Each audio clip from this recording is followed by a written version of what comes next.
Bonjour à toutes et à tous, ravi de vous retrouver pour une nouvelle émission qui vous est proposée par la Maison départementale des personnes handicapées de la Haute-Vienne, en collaboration avec le Conseil départemental de la Haute-Vienne, dans le cadre de la Semaine européenne pour l'emploi des personnes handicapées 2020. Alors vous le voyez, on est masqué, mais c'est normal, on respecte les conditions sanitaires, les conditions de sécurité. Toutes les personnes sur ce plateau travaillent en lien ou en relation avec peut-être des personnes fragiles. De toute façon, la règle, c'est de se protéger. Je vous invite d'ailleurs à faire de même. Mais c'est pas grave, vous allez voir, les gens sont masqués, mais ils ont plein de choses intéressantes à dire. Et c'est là l'essentiel. Alors je vais commencer à vous présenter les intervenants de ce plateau qui vont nous parler aujourd'hui du soin dans la démarche d'insertion professionnelle. Pour commencer, Jean-Yves Denis. Bonjour Jean-Yves. Bonjour. Jean-Yves, vous travaillez à l'APSA, vous allez nous expliquer ce qu'est l'APSA. À côté de vous, Anne-Sophie Girard. Comment ça va bien Anne-Sophie? Ça va, merci. Donc Anne-Sophie, vous êtes assistante sociale, c'est ça? Tout à fait. Au C2RL, Très bien. Face à vous, je tiens à les remercier particulièrement, Dimitri. Bonjour Dimitri. Bonjour. Fabien. Bonjour. Donc vous allez nous parler de votre handicap, de vos accompagnements. Et je vous remercie d'être venu témoigner sur ce plateau. Et à mes côtés, le docteur Émilie Legros-Lafarge. Comment ça va bien? Ça va très bien, merci. Bon, alors, docteur Émilie Legros-Lafarge, merci d'être là. On va parler de quelque chose qui finalement semble tomber sous le sens, les soins dans la démarche d'insertion professionnelle, mais qui n'est pas si évident et qui n'est pas si récent que ça. À Limoges, il existe quelque chose qui s'appelle le C2RL, qui travaille dans ce sens. Qu'est-ce que, premièrement, le C2RL ? Qu'est-ce que la déficience psychique ou inversement, c'est vous qui voyez comment vous nous le présentez. Ok, alors le C2RL, donc, qui signifie Centre référent de réhabilitation psychosociale de Limoges, c'est effectivement une structure qui est assez récente puisqu'elle a été labellisée en 2017. Elle dépend de l'hôpital psychiatrique, donc le CHSKirol à Limoges, et elle a pour mission l'accompagnement sur la journée. C'est pas une unité d'hospitalisation, c'est un centre d'accueil thérapeutique à temps partiel, d'accueillir les personnes qui sont en situation de handicap psychique, donc avec un diagnostic psy, et qui ont au choix une volonté de projet d'insertion professionnelle ou dans la formation. Voilà, donc nous, on est là pour les accueillir. Ils peuvent se présenter spontanément ou être adressés par quelqu'un. Et après, à partir d'une évaluation, on essaie de répondre à leurs demandes dans les accompagnants. Alors, on va rentrer dans le détail. Juste peut-être une précision. Tout le monde ne connaît peut-être pas le périmètre du handicap psychique. On n'est pas dans la déficience intellectuelle. Non. Expliquez-nous, parce que les gens font un peu souvent l'amalgame. Oui, effectivement. Donc c'est différent de la déficience mentale, où là, qui peut se mesurer avec un quotient intellectuel. Là, c'est pas le cas. C'est que des personnes qui ont un quotient intellectuel qui est bon, mais qui ont un diagnostic psychiatrique. Donc ça peut balayer tout le champ de la psychiatrie. Schizophrénie, troubles anxieux, troubles bipolaires, dépression, peu importe. Voilà, on en sait un peu plus. Anne-Sophie, attention, c'est à vous. Comment ça va bien? Là, toujours. Vous êtes bien installée? Parfait. Tout va bien. Donc, vous êtes assistante sociale au C2RL. Oui. On l'a dit, l'idée du plateau, c'est de faire le lien entre le soin et l'insertion professionnelle. Mais si vous êtes là, c'est que le C2RL, ce n'est pas simplement une histoire de soins, c'est aussi un accompagnement beaucoup plus global. Est-ce que vous pouvez nous expliquer quelle est votre place dans ce dispositif ? Du coup, je m'inscris dans une équipe qui est pluridisciplinaire autour d'infirmiers, d'ergothérapeutes, de neuropsychologues. J'ai une fonction des fois de bilan où quand les personnes arrivent au C2RL, elles sont bilantées sur tous les plans et moi je dois faire un bilan social. Je peux avoir une casquette de référente également quand la situation sociale est en premier lieu liée à la situation professionnelle. Et je peux éventuellement aussi venir en appui technique de mes collègues pour monter des dossiers et bien sûr un travail de partenariat avec l'ensemble du réseau. D'accord. Donc beaucoup de compétences, beaucoup de champs d'action, oui. Beaucoup de relations avec à la fois les membres de l'équipe et à la fois l'extérieur, j'imagine. Oui, entre l'intra et l'extra-hospitalier, ce qui est vraiment la base du métier. Oui. Impeccable. Voilà, une bonne assistante sociale en tout cas. On va passer à Dimitri et à Fabien. Dimitri, d'abord, juste si vous pouvez vous présenter, dites-nous quel est votre parcours un petit peu. Alors voilà, moi à la sortie du collège, j'ai fait de l'alternance. Et du coup, j'avais passé 2 CAP en 3 ans. Un CAP de conduite des systèmes industriels et un CAP de podoorthésiste. Ensuite, la maladie s'est mise en place dans mon cerveau, quoi. Et du coup, délire, persécution, agitation et tout, je me sentais pas bien dans ma peau. Et finalement, j'ai quitté mon travail, quoi. D'accord. Que j'avais en CDI. Là, c'est important, ça. C'est intéressant dans votre parcours, parce que là, on est bien sur quelqu'un, et on entend bien, qui a des capacités, qui a des compétences, qui peut tout à fait travailler, et le handicap, la maladie qui sont là, et bien évidemment, on verra ça un peu avec le docteur Émilie Legros et les autres intervenants, il faut pouvoir être là pour étayer le parcours de façon à ce qu'on ne soit pas sur une rupture totale, mais bel et bien sur une continuité, peut-être dans d'autres conditions. On reviendra vers vous, Dimitri. Fabien, racontez-moi, qui êtes-vous ? Je m'appelle Fabien, voilà. Et donc au lycée, voilà, j'avais choisi une mauvaise orientation, je savais pas du tout vers où partir. Et donc je suis arrivé dans quelque chose qui m'a pas du tout plu. J'ai fait 2 stages en bac professionnel commerce. J'ai fait 2 stages qui sont très mal passés. Et voilà, j'ai perdu toute motivation de faire quoi que ce soit, quoi. Je me suis réorienté, j'étais toujours pas investi, quoi que ce soit. Du jour au lendemain, j'ai arrêté d'aller au lycée comme ça sans prévenir personne, quoi. Et après, je me suis isolé pendant 4 ans. J'ai eu des problèmes de santé qui ont fait que j'ai été hospitalisé. Là-bas, j'ai été suivi par un psychiatre. Et depuis maintenant, je suis suivi au CDRL, quoi. Et voilà. Ah oui. Docteur, c'est important ça, cette histoire de rupture, d'isolement, et après de retrouver les personnes, d'être capable d'intervenir à un moment, alors là peut-être pendant son hospitalisation quand il était captif, parce que de fait, c'est quelque chose d'assez fréquent, j'imagine, dans les troubles psychiques, cet isolement et cette cassure de l'extérieur. Oui, alors pour les personnes que l'on reçoit, nous, oui, et ça va être toute la problématique du départ, de savoir ce qui peut correspondre à l'usager, ce qu'on peut lui proposer pour arriver à rompre cet isolement, que ce soit pas trop et que ce soit pas trop peu, qu'on arrive dans une démarche active. C'est pour ça que c'est eux qui sont acteurs de leur projet, qui nous guident aussi sur ce qu'on peut leur proposer. Bien évidemment, Jean-Yves. Oui. Jean-Yves Denis, vous travaillez à l'APSA. Est-ce que vous pouvez nous expliquer ce qu'est l'APSA, en sachant que si vous êtes là, c'est qu'il y a un lien avec le C2RL ici. Mais en premier lieu, qu'est-ce que c'est que l'APSA ? Donc l'APSA, c'est une association loi 1901 qui compte plusieurs établissements, dont un centre de rééducation professionnelle et un centre de préorientation.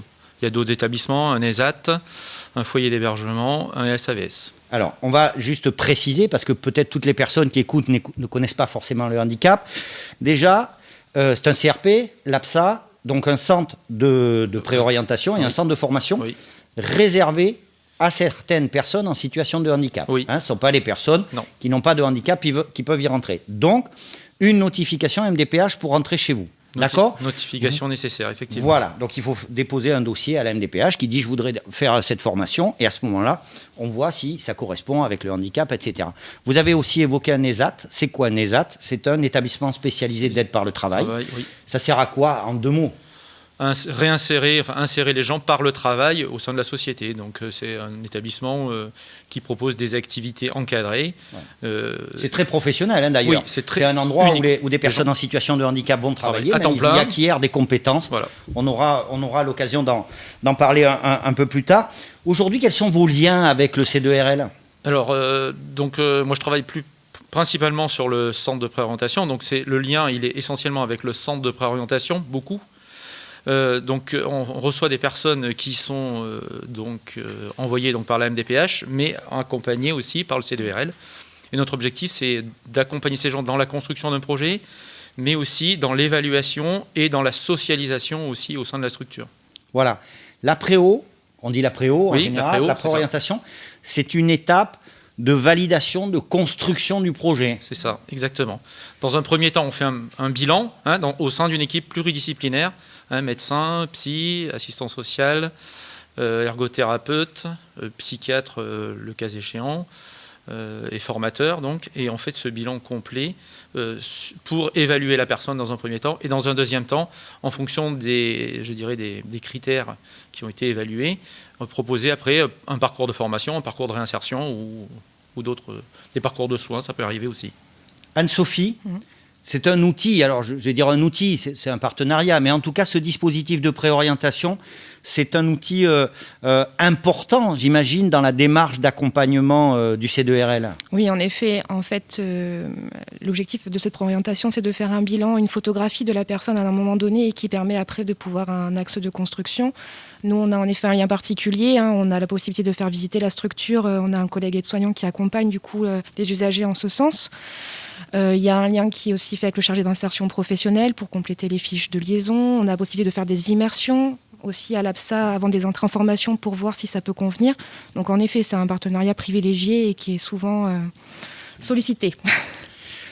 Dimitri, je vais revenir vers vous. Vous nous l'avez dit, vous avez déjà un parcours qui est riche et à un moment donné, la maladie, le handicap reprend le dessus. Comment ça se passe à ce moment-là? C'est-à-dire que comment se fait le lien justement avec le C2RL? Qui vient vous voir, qui vient vous aider et pourquoi faire en fait? Mon état s'est dégradé sur 2 ans en fait. Et au bout d'un moment, mes parents ont décidé de m'hospitaliser dans un pavillon fermé, à Esquirol et tout. Et donc j'ai été hospitalisé 2 mois et ils ont mis en place un traitement qui me convenait, qui n'avait pas de répercussions sur ma santé ou quoi. Voilà, ça c'était mis en place. Ensuite, du coup, j'ai été orienté sur le C2RL. Et à partir de ce moment-là, voilà, j'ai intégré le C2RL, il a fallu attendre un peu. Et ensuite, j'ai intégré des ateliers. Et après, j'ai construit un projet professionnel, quoi. Très bien. Intégrer l'APSA. Pour intégrer l'APSA. Voilà. Fabien, vous, on l'a dit, vous êtes accompagné aujourd'hui, enfin depuis 2 ans maintenant, par la mission locale et le C2RL. Là aussi, comment vous êtes-vous retrouvé avec le C2RL? Alors déjà, j'ai commencé à prendre contact avec la mission locale par le biais du C2RL. Moi, par mes propres moyens, j'aurais eu énormément de mal, quoi. Et petit à petit, voilà, j'ai fini par sortir chez moi progressivement. Au début, c'était vraiment sur des longues périodes, quoi. Je sortais pas trop de ma zone de confort. Et puis progressivement, voilà, j'ai commencé à intégrer des ateliers comme la culinothérapie, on cuisinait en groupe. Après, j'ai fait l'atelier travaux manuels, la marche.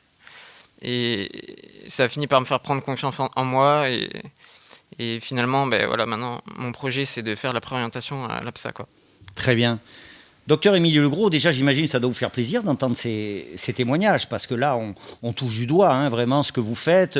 Les témoignages de Dimitri et Fabien sont quand même assez éloquents. Ils sont là, ils sont en forme.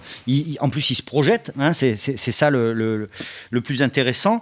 Ça nous ramène au concept initial du C2RL. Qui a décidé un jour de mettre en place une structure comme celle-là? Et quels sont les premiers retours que l'on a? Parce que maintenant, ça fait quelques années que ça existe.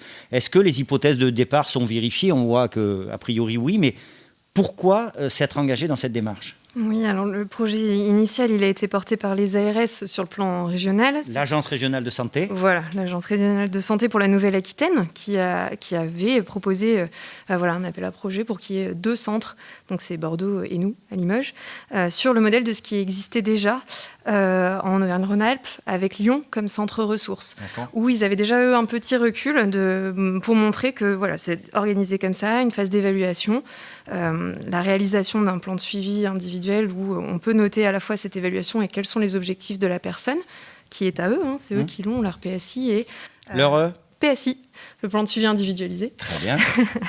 et où on note dessus au fur et à mesure les accompagnements qu'on propose, toujours en lien avec leurs objectifs, pour travailler sur des difficultés qui ont été identifiées et en mobilisant des ressources qui ont aussi été identifiées lors du bilan.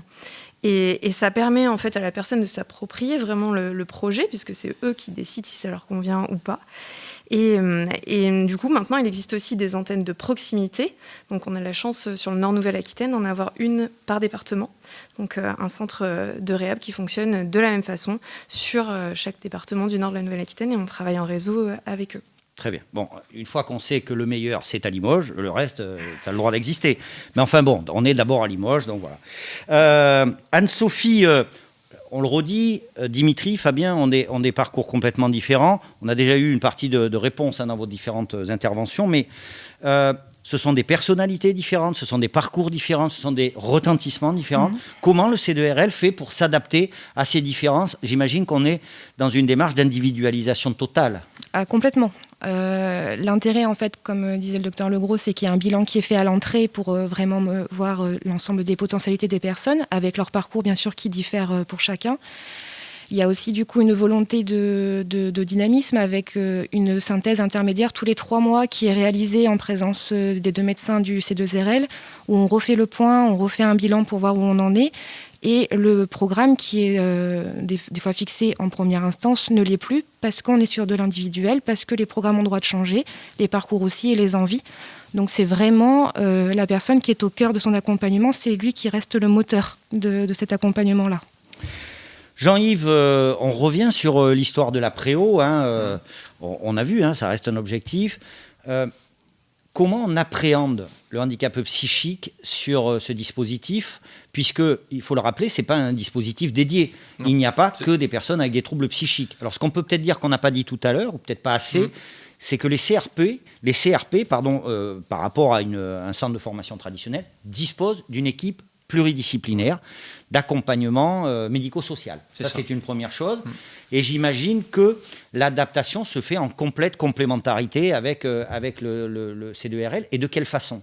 Alors, nous accueillons les personnes, en fait, c'est par groupe de 15, donc ils sont fondus dans un groupe où il n'y a pas que des problématiques psy. Donc l'accompagnement, il est un peu particulier dans la mesure où on fonctionne aussi, nous, en accompagnement individualisé. C'est-à-dire que chacun construit un projet à son rythme et en fonction de ses capacités. Et donc là, particulièrement, nous, notre travail porte sur tout ce qui est plutôt réassurance, resocialisation sur ces publics-là.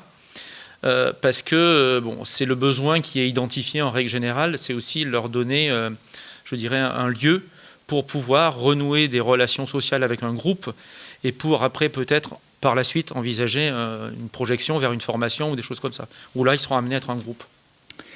Merci beaucoup Jean-Yves. Docteur, on l'a entendu au travers des témoignages de Dimitri et de Fabien, le C2RL arrive souvent à une période où on est en difficulté, soit parce que la personne elle a été hospitalisée et tout, mais à partir du moment où l'accompagnement est mis en place, il ne s'arrête pas aux portes de l'hôpital. On est d'accord, vous intervenez, j'imagine, le temps qu'il y a besoin auprès des partenaires, que ce soit centre de formation, éventuellement entreprise, à vous de me dire. Oui, tout à fait. En fait, c'était l'idée d'avoir une structure qui fasse à la fois le lien en amont, puisque, comme ils l'ont un petit peu expliqué, on n'était pas les premiers arrivés sur leur parcours. Les usagers arrivent, ils ont déjà commencé à se stabiliser, puisque ça leur permet d'avoir en tête qu'un projet va être possible. Et du coup, là, sur ces 2 années, on a essayé de construire le réseau pour connaître qui pouvaient être les adresseurs les plus concernés en amont, mais aussi du coup en aval, en fonction des projets. On avait assez rapidement rencontré l'APSA dans ce contexte. Et on se sert de ces synthèses intermédiaires dont a parlé Anne-Sophie pour convier, si les usagers sont OK, les partenaires avec qui ils vont travailler par la suite. Donc la présentation peut se faire avant que commence la suite du projet. Ça permet de se rassurer. Déjà, quand on s'est vu, qu'on se connaît, c'est beaucoup plus facile après de travailler ensemble.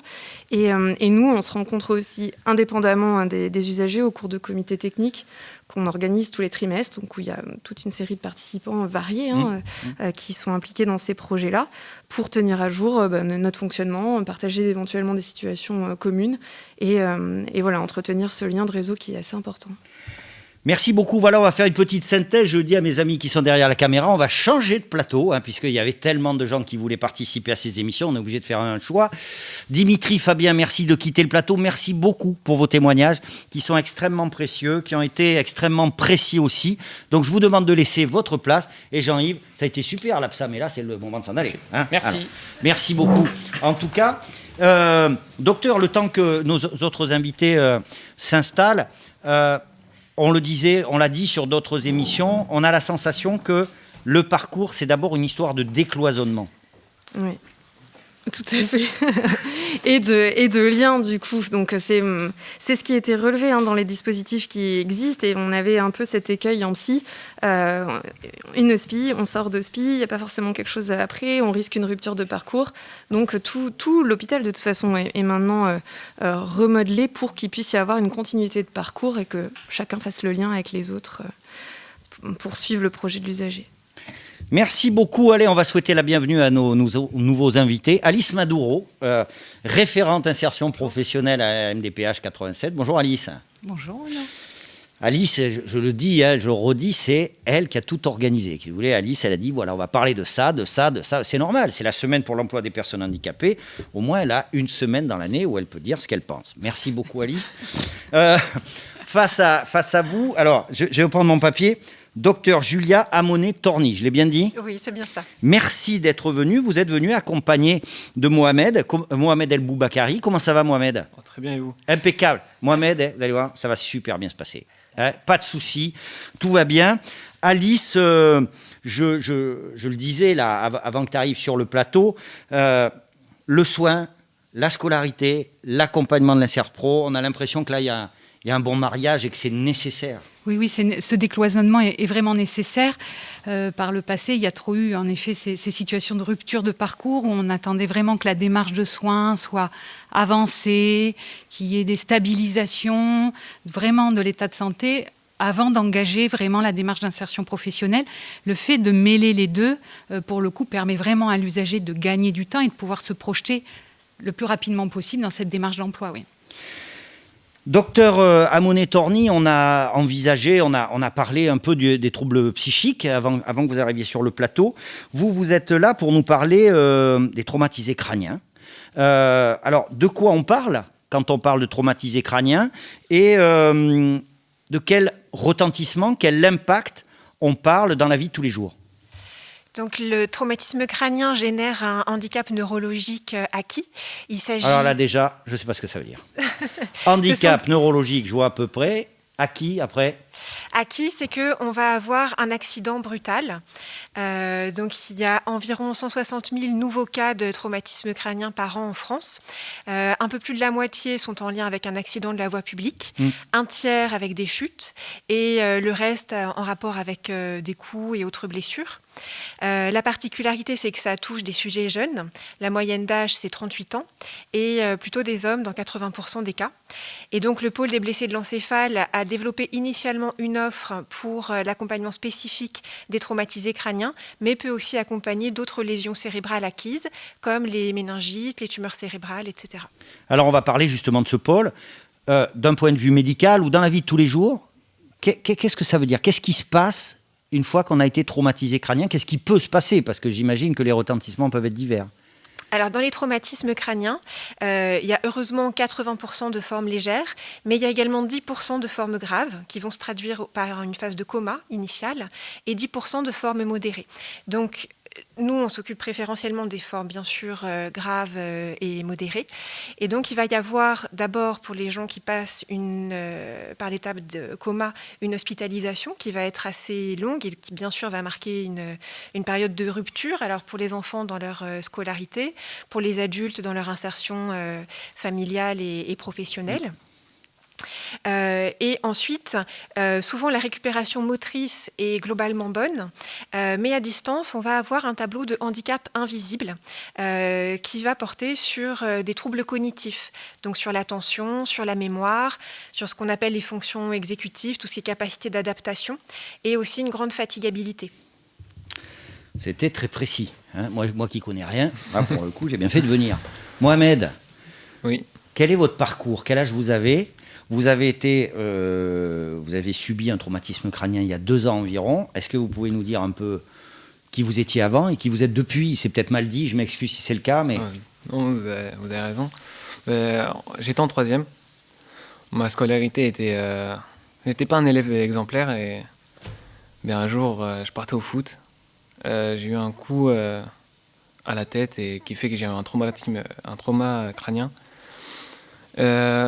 J'étais à l'hôpital pendant 3 mois.